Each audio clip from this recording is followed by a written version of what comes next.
O Evangelho segundo João. Então chamaram pela segunda vez o homem que fora cego e lhe disseram: Dá glória a Deus. Nós sabemos que este homem é pecador. Ele retrucou: Se é pecador, não sei. Uma coisa sei: eu era cego e agora vejo. Perguntaram-lhe, pois: Que te fez ele? Como te abriu os olhos? Ele lhes respondeu: Já vo-lo disse e não atendestes. Por que quereis ouvir outra vez? Porventura quereis vós também tornar-vos seus discípulos?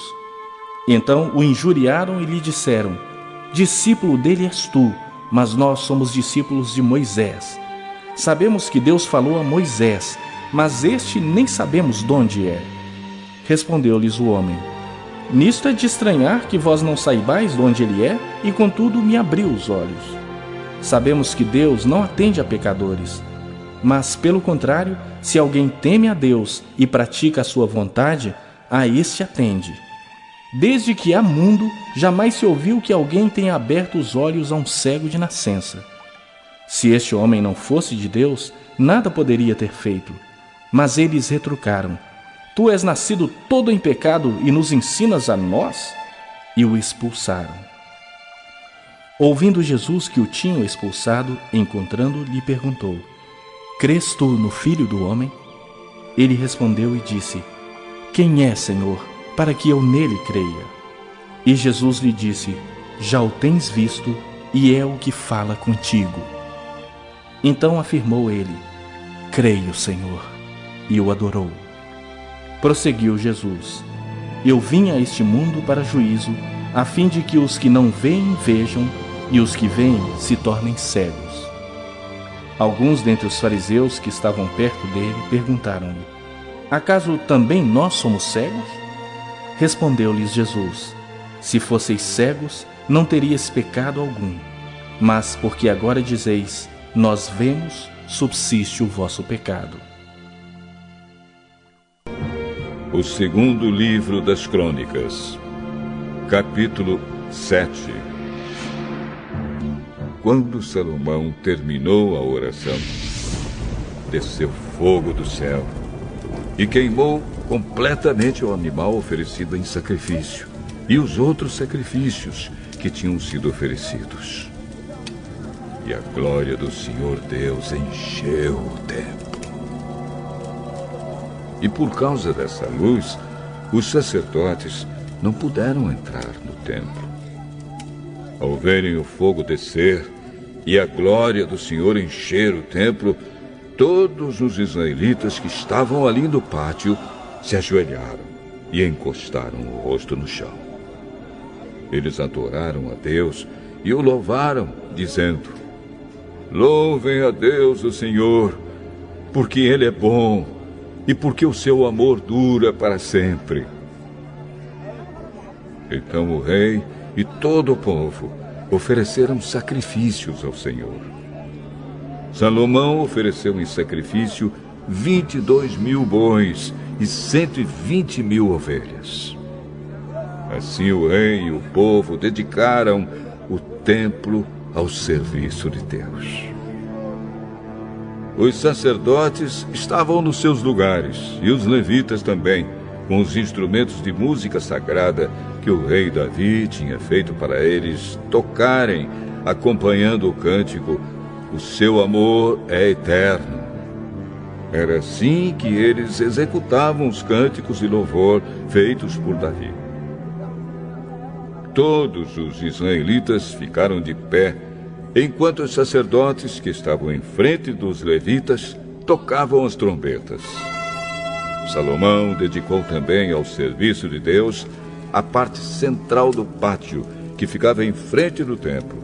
Ali, ele apresentou as ofertas, que foram completamente queimadas, e a gordura dos animais que haviam sido oferecidos nos sacrifícios de paz. Salomão fez isso porque o altar de bronze era muito pequeno para os sacrifícios que eram completamente queimados, para as ofertas de cereais e para a gordura dos sacrifícios de paz.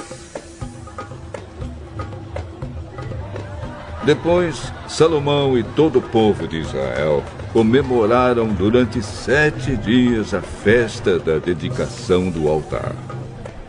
Estava ali uma enorme multidão, pessoas que tinham vindo do país inteiro, desde a subida de Amate, no norte, até a fronteira do Egito, no sul. No dia seguinte, começaram a comemorar a festa das barracas, que também durou 1 semana.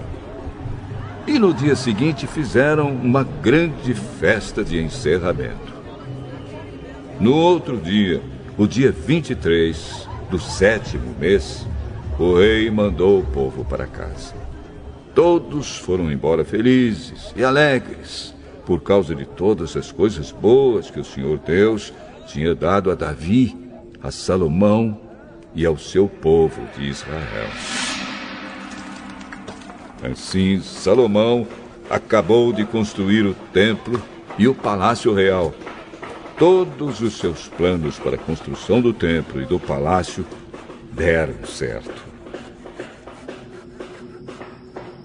Então o Senhor Deus apareceu de noite a Salomão e disse: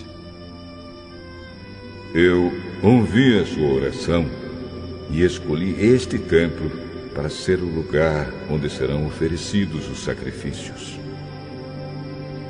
Quando eu fechar o céu e não deixar que chova, ou ordenar aos gafanhotos que destruam as colheitas, ou mandar uma peste atacar o povo, então, se o meu povo, que pertence somente a mim, se arrepender, abandonar os seus pecados e orar a mim, eu os ouvirei do céu, perdoarei os seus pecados e farei o país progredir de novo.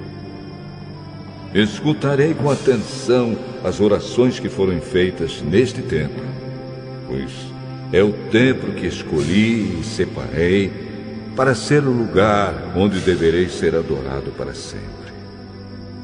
Eu tomarei conta dele e sempre o protegerei.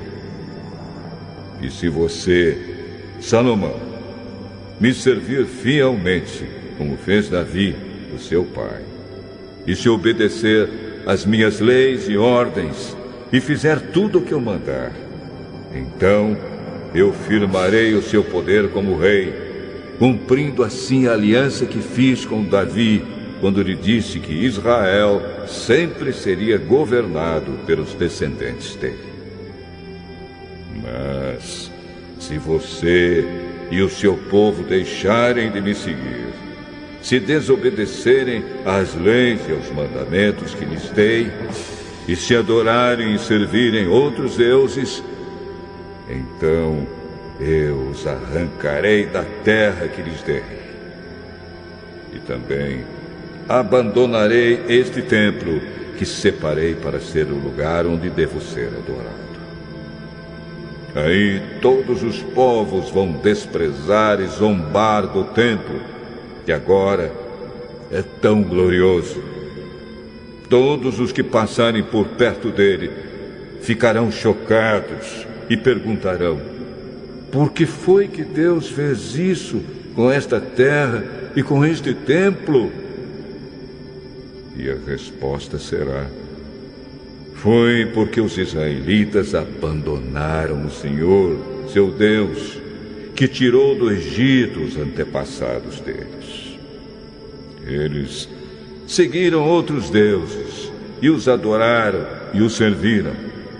Foi por isso que o Senhor fez com que toda esta desgraça caísse sobre eles. Malaquias, capítulo 4. O Senhor Todo-Poderoso diz: está chegando o dia em que todos os orgulhosos e todos os maus serão queimados como a palha é queimada na fogueira. Naquele dia, eles queimarão e serão completamente destruídos. Mas, para vocês que me temem, a minha salvação brilhará como o sol, trazendo vida nos seus raios. Vocês saltarão de alegria como bezerros que saem saltando do curral. Naquele dia que estou preparando, vocês pisarão os maus como se eles fossem pó da rua.